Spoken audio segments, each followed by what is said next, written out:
It's Tuesday, August 13th, and this is your FL1 Morning Edition presented by DiSanto Propane. DiSanto Propane is 4 generations strong as a trustworthy family-owned business with unmatched customer service. Go online for more information or call toll-free at 1-800-752-4574 today. Since 1937, the difference has been DiSanto. There are major questions looming about what's next for the Jasper-Troupsburg High School after last week's devastating flooding in Steuben County. Crews have been working tirelessly since Debbie's remains moved out of the region to clean and sanitize the building. But officials wonder how many more times this will happen. The school was hit by similar flooding 3 years ago, and now school officials are awaiting a decision from FEMA on whether to proceed with mitigation plans. Those would involve partial demolition and reconstruction, or a complete relocation of the school.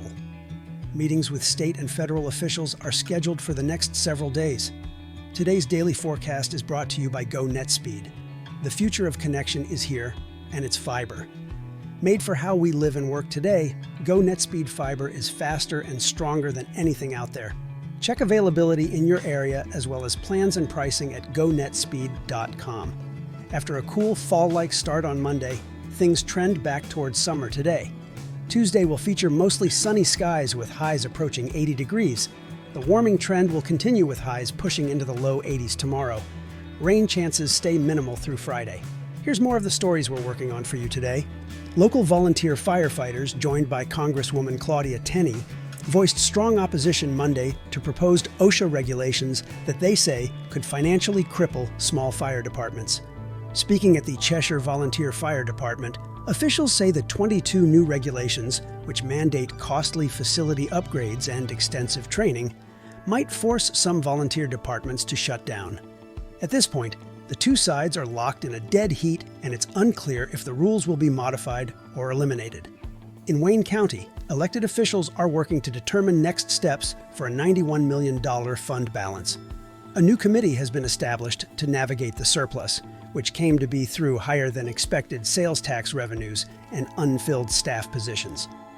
In New York State, the levels of funds that municipalities are allowed to maintain in reserve is highly regulated, so action will likely be necessary from the Board of Supervisors to begin spending down the surplus or offset future taxes.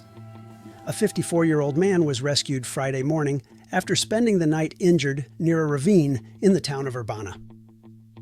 Deputies from the Steuben County Sheriff's Office responded to a report of the missing man around 9:10 a.m. and quickly located his vehicle off a rural road.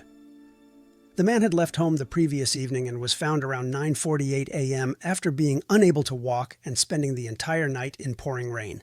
He's expected to make a full recovery. And finally, the state's Green Amendment would be rendered toothless if a state court in Albany grants requests to dismiss a lawsuit seeking to block the expansion of Seneca Meadows due to odor violations. An attorney for plaintiffs suing the landfill argued in an August 9th filing. A week earlier, the state's attorney general urged the Albany court to drop the suit against the State Department of Environmental Conservation and the state's largest landfill. The suit is being brought by environmental advocacy group Seneca Lake Guardian, as the state considers a massive permit expansion for the landfill in Seneca Falls, which would allow it to continue operating through 2040. Opponents say Seneca Meadows should be shut down when its existing permit expires at the end of next year.